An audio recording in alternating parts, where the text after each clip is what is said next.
Thursday morning. We've got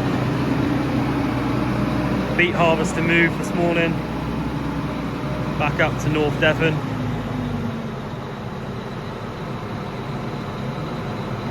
Just got her started up, get her warmed up.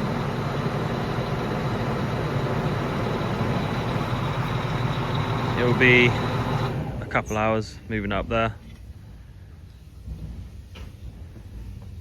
and then we'll be digging some beet by late morning, early afternoon.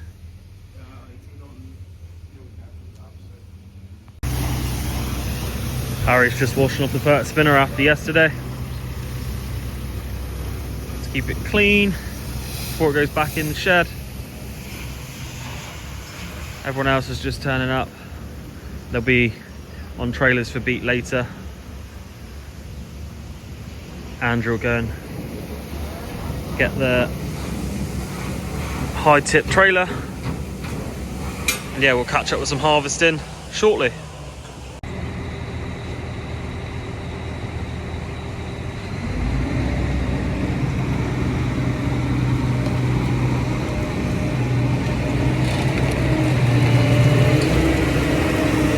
Harvester leaving the yard.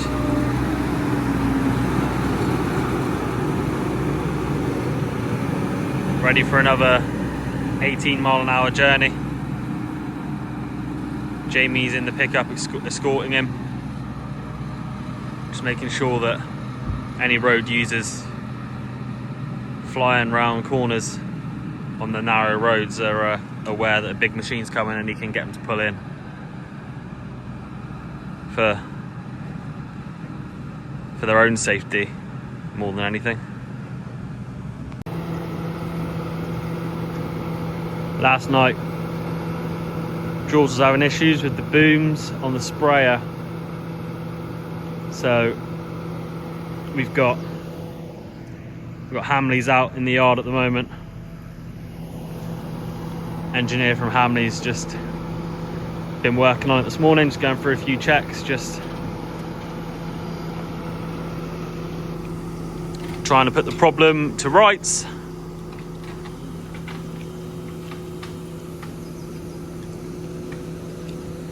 It sounds like he's happy with what he's done.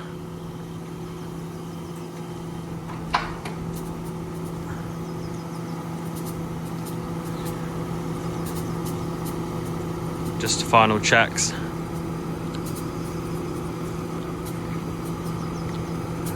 Thankfully not too big of an issue. Just slowed us down a little bit this morning, but he'll be back out within the next hour. So I just spoke to George. Essentially what was going on was the booms were kind of all out of sync with each other, and each section of the boom wasn't talking to the other section properly as it was folding up and unfolding. So the solution, reasonably simple solution, the Hamblys engineers come in and each section of the boom needs to be extended and then tapped into the computer on the machine for it to be taught that that is the extended position. It then logs it, then the next section you do the same. You do the same for each section, so that the machine then learns when its booms are out and when they're in, and from then on it holds that information and will just run properly again. We're not entirely sure how it managed to fall out of sync, but reasonably simple solution to resynchronize it. He's just doing the finishing little touches, and yeah, George will be off soon.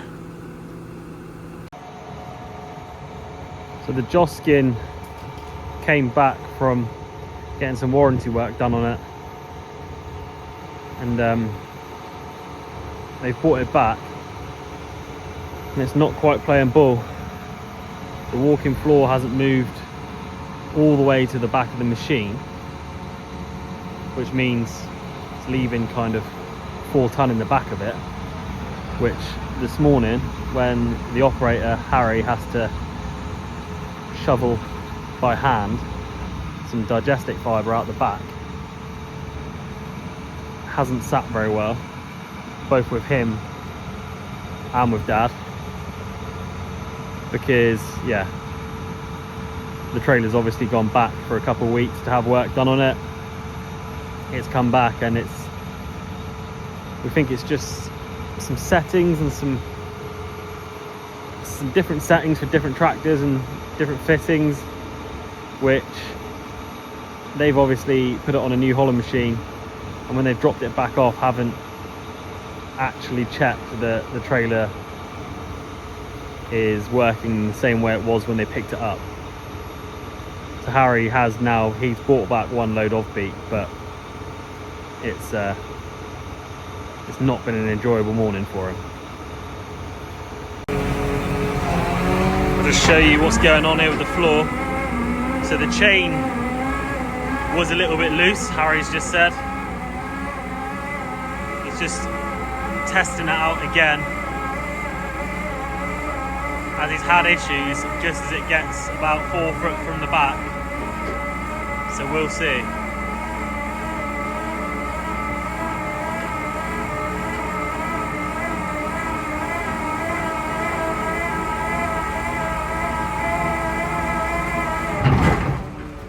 Seems to have solved the problem anyway. Gives you a good idea of how the floor works. When I've told you before that rather than being pushed, it's actually being pulled on the chain, which puts much less pressure on that headboard.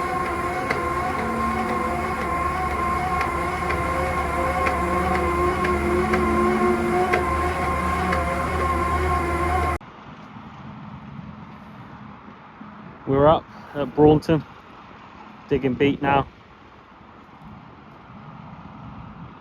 Will's just lifting Beet there, Andrew with the high tip trailer. As always, those two have got all the birds following them.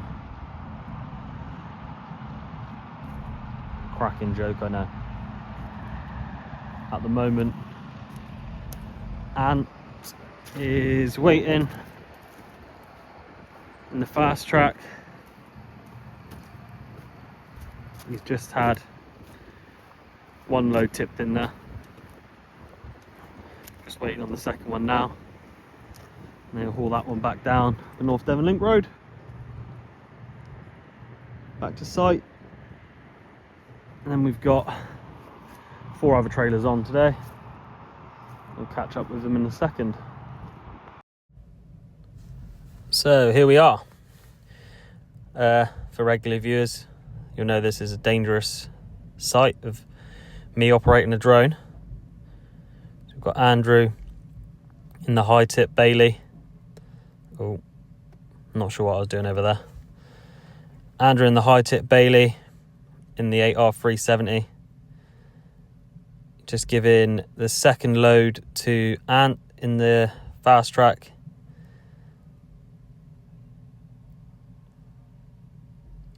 Just having to keep out the way of the trees here, which I didn't notice until it was nearly too late. So Andrew give Ant a second load. Each trailer will take 2 loads from the Bailey before hauling it back from Braunton back down towards base.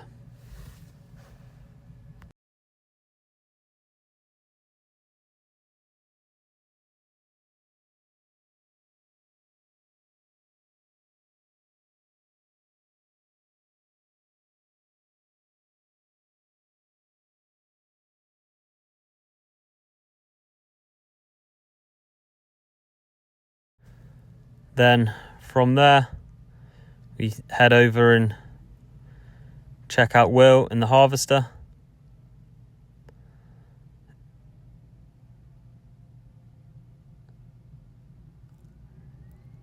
I mean, that's pretty specialist flying there. Definitely getting my confidence up at this point.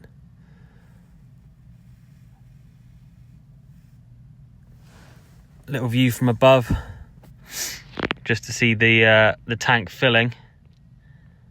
And yeah, so I was following Will along. I was just gonna follow him closely down this next run, and apparently there were some trees to the left. yeah, so yeah, that was some pretty specialist drone flying right there. Binned it into a tree, smashed the arm off it. The drone doesn't actually belong to me, so now I've got to buy Harry a new one. What a day. I was getting all sorts of alarms because there's a military base just next door and you can't fly above a certain height. Wasn't paying attention to where the drone was. Started getting a bit confident. And yeah, this just cost me 250 quid. Brilliant.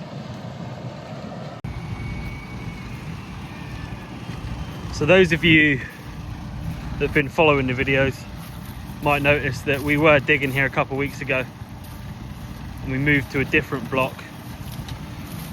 We haven't actually finished the other block yet, but we've got some customers in the Barntsville area that want some beet dug in the next few days, so we've come to this block purely because it's an easier move. It keeps everything closer and we can get to those customers, get their beet dug and keep ours going at the same time, rather than having to move kind of an hour or two at a time. We can just move 20 minutes up the road, keep our own beet getting harvested quickly, and also fulfill what our customers want to do themselves. So these beet fields that we're in were drilled in May last year, and conditions maybe were a tiny bit too wet for it to go in. It did go in the ground quite nicely, but in the coming days after that we had some serious heat and the ground packed as tight as concrete. So this was actually a re-drilled block of ground. We've got 35 acres here that had to be re-drilled a few weeks after it was initially drilled, just because only about 50% of the crop came up, and then what had come up just wasn't going. It had used all its vigor to get out the ground, and yeah, it just had to be ripped up and started again. So it's quite a positive crop considering it didn't go in at the ideal time. It's turning out quite nicely.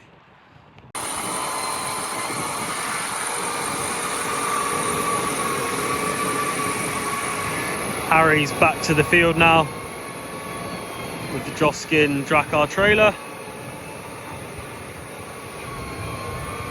Still having a few little teething problems since it's had the work done on it, but it's back up and going and not having the same trouble as it was having this morning, so that's good.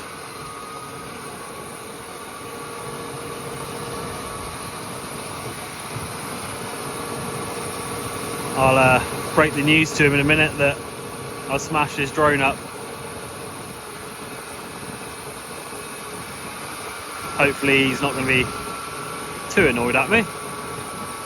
I'll try and get a replacement as soon as possible.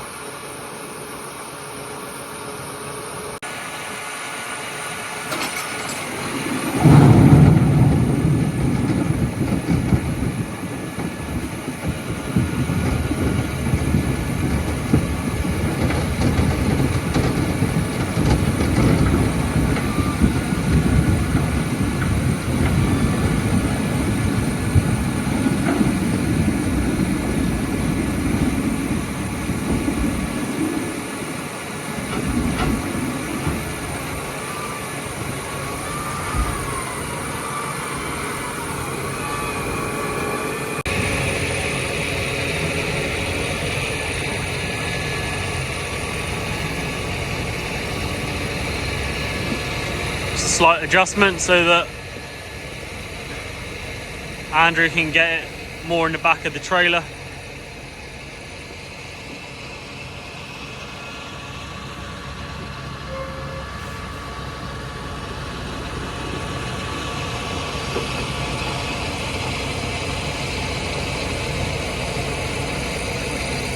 need to get more square on.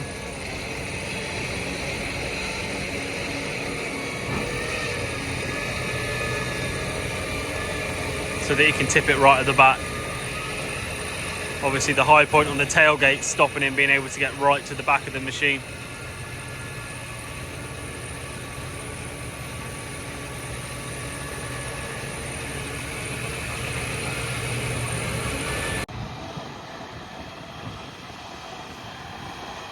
This will be Harry's last load of the day.